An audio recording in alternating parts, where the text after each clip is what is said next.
कि ये जो लॉकडाउन की बात की जा रही है इस पे सियासत ना की जाए, कुछ फैक्ट्स एंड फिगर्स, कोई दुनिया भर से डेटा इकट्ठा करके हमने आप तक ये पहुंचा है। इसी मामले पर बात करने के लिए adviser to CM Sindh Murtaza Wahab साहब हमारे साथ मौजूद हैं। बहुत शुक्रिया मुर्तजा साहब हमें ज्वाइन करने के लिए। लॉकडाउन का फैसला मुश्किल होता है, पॉपुलर भी नहीं होता, और मेरा पर्सनल बिलीफ है कि हुकूमतों के पास जब कोई और चारा नहीं होता तब ही इतना सख्त फैसला करना पड़ता है। लेकिन फैसला करने से पहले क्या कंसेंसस नहीं था? क्योंकि ताजरों की जो इस पे फीडबैक आया है, खासतौर पे जो एक्शन कमेटी, उन्होंने कहा है कि मुस्तरद करते हैं। हमें कहा गया था कि फैसला जो होगा वो ऐसा होगा जो ताजिर दोस्त होगा, तो वो ऑन बोर्ड नहीं थे इस फैसले पे। बिस्मिल्लाहिर्रहमानिर्रहीम। मारिया, आपने अपने इब्तिदाइया में बिल्कुल सही कहा कि हुकूमतों को कभी कभार मुश्किल फैसले करने होते हैं जो कि अनपॉपुलर होते हैं। तो अनपॉपुलर फैसलों का तो मतलब यही है कि लोग मुस्तरद करेंगे, कोई सब सोसाइटी होगी जो कि उससे मुतमईन नहीं होगी। लेकिन जिम्मेदार हुकूमतें जो है वो ओवरऑल पर्सपेक्टिव को देखती हैं, वो सिचुएशन को देखती हैं, और सिचुएशन को देखने के बाद वो फैसला करती हैं जो कि एक सेगमेंट ऑफ सोसाइटी को मुतमईन ना करे, वो लार्जर पर्सपेक्टिव ऑफ सोसाइटी को देखे। और जिस तरीके से खतरनाक अंदाज से कोरोना वायरस के केसेस में इजाफा हो रहा था, जिस तरीके से डेल्टा वेरिएंट फैल रहा था सिंध भर में और बिलखुसूस कराची शहर में, मैं समझता हूँ ये फैसला नागुज़ीर था। ये फैसला करने से पहले जो सबसे इम्पोर्टेंट स्टेक होल्डर हैं इस हवाले से, जो कि आपके हेल्थ केयर प्रोफेशनल्स हैं, जो कि आपके मेडिकल प्रोफेशनल्स हैं, उनसे मशावरत की गई। जब कोई मेडिकल इशू होता है तो आप किसी मीडिया पर्सन से, किसी ताजिर से, किसी बिजनेसमैन से मशावरत नहीं करते। असल मशवरा जो मैटर करता है वो उस आदमी का करता है, वो उस बंदे का करता है जो कि उस फील्ड से रिलेटेड हो, जो कि उसको समझ सके। तो हमने उन हेल्थ केयर प्रोफेशनल से बात की और उनकी मशावरत के बाद we came to the conclusion कि ये बंदिशें लगाना जरूरी है अगर हम इस वेरिएंट के फैलाव को रोकना चाहते हैं। हमारे 55% कैपेसिटी पर आ चुके हैं और पब्लिक सेक्टर अस्पताल तकरीबन 70 to 75% सिचुएशन पे आ गए हैं। तो बहुत जल्द, जिस तरीके से केसेस बढ़ रहे थे, बहुत जल्द हम उस सिचुएशन पर आ जाते। और वो अनफॉर्चुनेट सिचुएशन जो कि आपने भारत में देखी, ईरान में देखी, इटली में देखी, वो खुदा ना खास्ता कराची शहर में भी आ सकती है। लेकिन ये जो ताजिर बरादरी है उनके कुछ कंसर्न्स और बड़े लेजिटिमेट कंसर्न्स है। लेट मी टेल यू कौन सी वो बात कर रहे हैं। एक तो जब पहले जून में सिंध ने लॉकडाउन में नरमी की थी तो आप लोगों ने कहा कि हम 15 दिनों में वैक्सीन लगवाने का चेक करेंगे, रैंडम चेक्स करेंगे, और मेरा ख्याल है कि फिर एडमिनिस्ट्रेशन चेक नहीं सही से कर पाई, इस वजह से भी ये वैक्सीनेशन जो ड्राइव है वो उतनी तेजी से नहीं हो पाई। एक ये बात। दूसरा, वो कहते हैं कि जी आप हमारे लिए डेडिकेटेड वैक्सीनेशन स्पॉट्स बना दीजिए, चाहे वो हमारे बाजारों में हो, हमारे कोई और स्पॉट्स हो, हम मुख्तस कर देते हैं ताकि हम उससे ज्यादा तेज वैक्सीनेशन करा सके। इन दोनों बातों पर हुकूमत ने वैसे रिस्पॉन्ड नहीं किया जैसे ताजिर बरादरी चाहती थी। मैं मारिया बड़े एहतराम के साथ इस पॉइंट ऑफ व्यू से इख्तिलाफ करूंगा। हम तो लोगों के पीछे भाग रहे हैं कि भाई वैक्सीनेशन करा लो। कराची के अंदर हमने तकरीबन 300 मुख्तलिफ वैक्सीनेशन सेंटर्स स्टैब्लिश किए हैं। हमारे पास प्रेस क्लब वाले आए, हमने प्रेस क्लब में स्टैब्लिश कर दिया। हमारे पास वकला आए, हमने बार में कर दिया। हमारे पास सनतकार आए, हमने उनके एसोसिएशन में कर दिया। दुकानों के हवाले से कुछ लीडरान से मेरी खुद पर्सनली बात हुई थी, और जो पिछले दिनों हमने नरमी की वैक्सीनेशन की कंडीशन के साथ, तो मैंने उनको कमिट किया कि कल से आपकी जो बाजार है, आपकी मार्केट है, उसके अंदर वैक्सीनेशन सेंटर को स्टैब्लिश कर दिया जाएगा। मैंने वो तमाम चीजें अरेंज करा ली। जब हेल्थ डिपार्टमेंट ने उनसे रुजू किया तो उन लोगों का रिस्पॉन्स उस तरीके का नहीं आया, जिसके बाद हेल्थ डिपार्टमेंट उनके पीछे तो नहीं भाग सकता। चले, मैं इसकी जो सवाल उन्होंने उठाया इससे आज से लीड लेता हूँ। मैं कहता हूं कि अगले 7 रोज के अंदर कराची भर के मुख्तलिफ मकामात पर वैक्सीनेशन फैसिलिटीज स्टैब्लिश्ड हैं। जाइए, वैक्सीन लगवाइए। इंशाल्लाह 7 से 8 रोज में हम वापस खोलने की तरफ जाएंगे, आपके लिए आसानी होगी। आप क्यों उन वैक्सीनेशन सेंटर्स से मुस्तफीद नहीं हो रहे? सदर की मार्केट है मिसाल के तौर पे, खालिद डिना हॉल बहुत करीब है उस मार्केट के, आप वहां जाके वैक्सीन लगवा सकते हैं। JPMC जाके आप वहां वैक्सीन लगवा सकते हैं। सिविल हॉस्पिटल में आप वैक्सीन लगवा सकते हैं। आप आर्ट्स काउंसिल में जाके वैक्सीन लगवा सकते हैं। आप चाहे मैं सिंध असेंबली में आपकी वैक्सीन लगवा सकता हूँ। आप कहेंगे मैं मोबाइल वैक्सीनेशन सेंटर आपकी मार्केट में लगा देता हूँ, वो इशू नहीं है। इशू इज कि लोगों का अनफॉर्चुनेटली एक माइंडसेट बन गया है कि हुकूमत की दी हुई गाइडलाइंस को आपको चैलेंज करना है। हुकूमत जो बात आपको बता रही है आपको उसको फॉलो नहीं करना। मारिया, आपको याद होगा रमजान मुबारक के महीने में पंजाब में बड़ी तशवीशनाक सिचुएशन हो गई थी।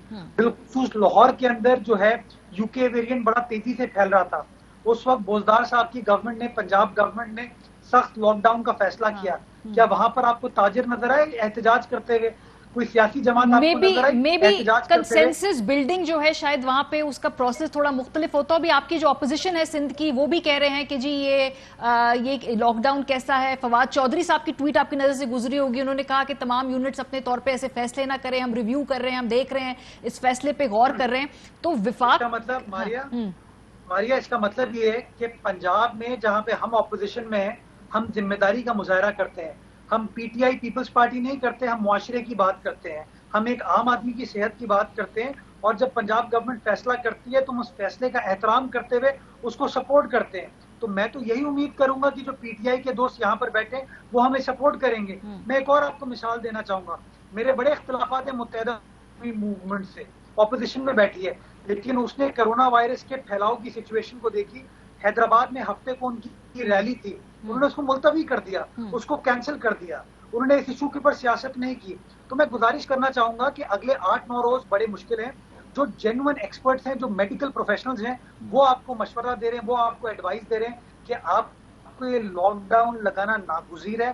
उन डॉक्टर्स के, उन हेल्थ केयर प्रोफेशनल्स के मशवरे को फॉलो करें, दरामद कराने में हमारी मदद करें। कैसी मदद विफाक से, खास तौर पे विफाक से किस तरह की मदद आपको ताउन दरकार है? मैं कल पढ़ रही थी, मेरे ख्याल असद उमर साहब ने कहा था कि हम ताउन करेंगे, जो भी सिंध हुकूमत हमसे जो है मदद मांगेगी तो वो कोऑर्डिनेशन कायम है, वो ताउन कायम वो कोऑर्डिनेशन है।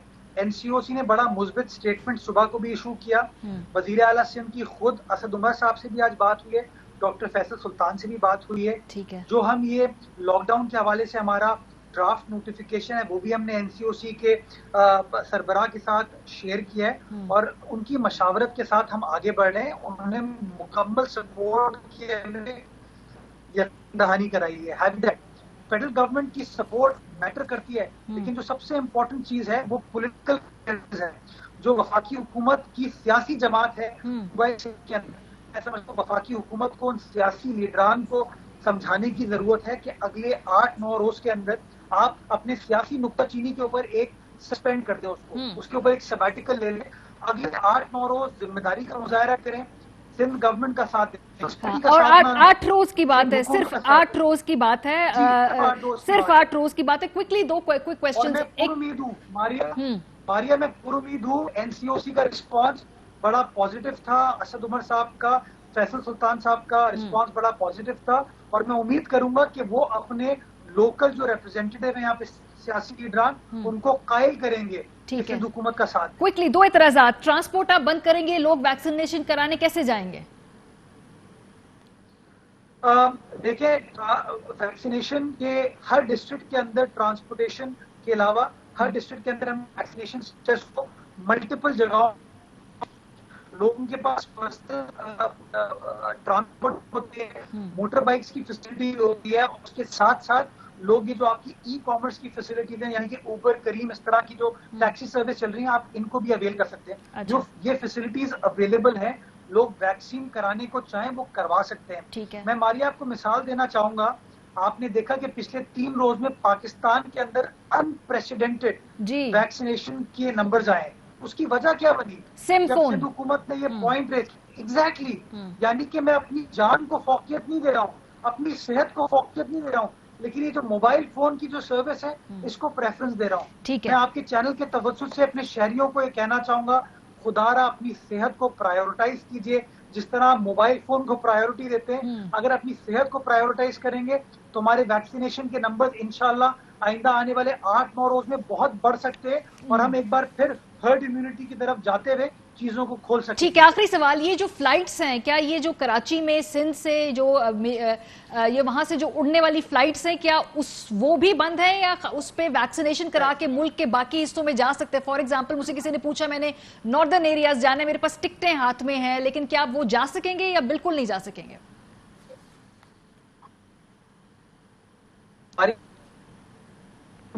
है जो ट्रांसपोर्टिटी है उस पर कोई कदगन नहीं रह गई, यानी कि फ्लाइट्स और ट्रेन और जो इंटर प्रोविंशियल मूवमेंट है वो चलेगी, उसमें कोई रुकावट नहीं है। लेकिन मैं एक रिक्वेस्ट करना चाहूंगा लोगों से कि जो लोग कराची से नॉर्दर्न एरिया जा रहे हैं, जो लोग लाहौर से इस्लामाबाद से नॉर्दर्न एरिया जा रहे हैं, वो नॉर्दर्न एरियाज की आवाम को भी एक्सपोज कर रहे हैं। और ये जो डेल्टा वेरिएंट है, आपने देखा ये मुल्क भर में बहुत तेजी के साथ फैल रहा है। तो अगर थोड़ा सा हम जिम्मेदारी का मुजाहरा करते हुए अपनी ट्रैवलिंग को भी थोड़ा सा अगर हम कंट्रोल कर लें, रेगुलेट कर लें, तो शायद मैं समझता हूँ आने वाले दिनों में हम इसके फैलाव को रोकने में कामयाब हो पाएंगे। और एक बार हम उसको रोकने में कामयाब हो जाते हैं तो things can then very easily open up and we can go towards normalisation. Hopefully इंशाल्लाह। बहुत शुक्रिया, मुर्तज़ा हमारे साथ मौजूद थे। अहम तरीन खबरें अब एक क्लिक की दूरी पर, हर लम्हा बाखबर रहने के लिए सब्सक्राइब करें हमारा YouTube चैनल। अपने मोबाइल फोन से मुल्की और बैनुल अक़वामी अहम खबरों तक रसाई के लिए डाउनलोड कीजिए मोबाइल ऐप। बामसूख जराए से मुसद्दिका खबरों,